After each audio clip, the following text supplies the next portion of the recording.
प्रधानमंत्री मोदी ने विपक्ष पर नए सिरे से हमला बोला है और इस पर बातचीत करने के लिए मेरे साथ हैं राज्यसभा में कांग्रेस पार्टी के उपनेता प्रमोद तिवारी। प्रधानमंत्री ने एक बार फिर एक तो आप लोगों के गठबंधन को घमंडिया गठबंधन कहा है और निशाना ये कहकर साधा है कि आप लोग अविश्वास प्रस्ताव लाए लोकसभा में लेकिन वोटिंग से भाग गए क्योंकि आप लोगों को डर था कि पोल खुल जाएगी। क्या जवाब देंगे?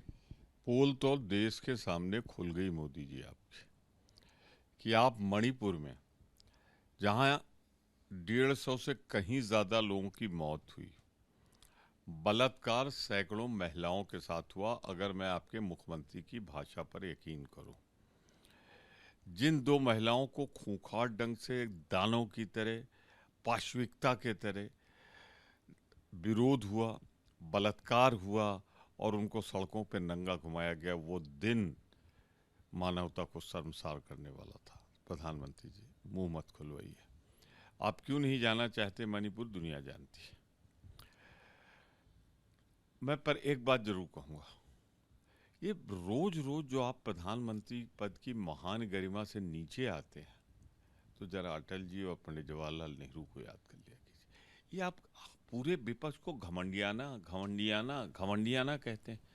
अरे घमंडियाना सूरज शकल से कौन दिखता है, चाल ढाल से कौन दिखता है, बोली से कौन दिखता है, ये सारी दुनिया जानती है। ये आप ही को शोभा देता है, आप पर शोभा देता है।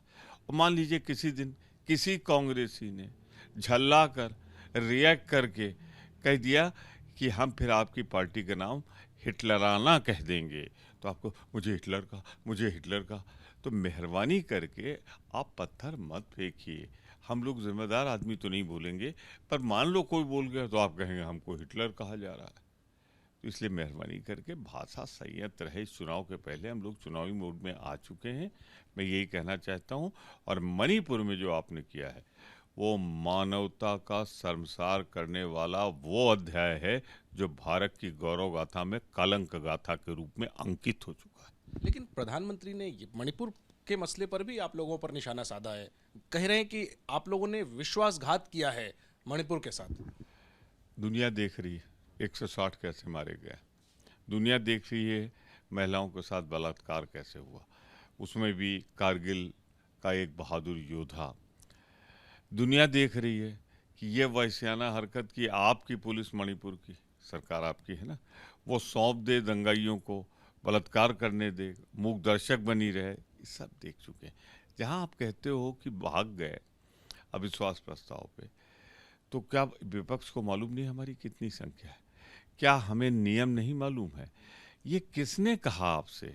अपने देश का इतिहास पढ़ लीजिए कि 11 बार अविश्वास प्रस्ताव आया, पारित तो कभी नहीं होता, परंतु सिर्फ एक बार हुआ, वो अटल जी के खिलाफ सरकार बदली गई।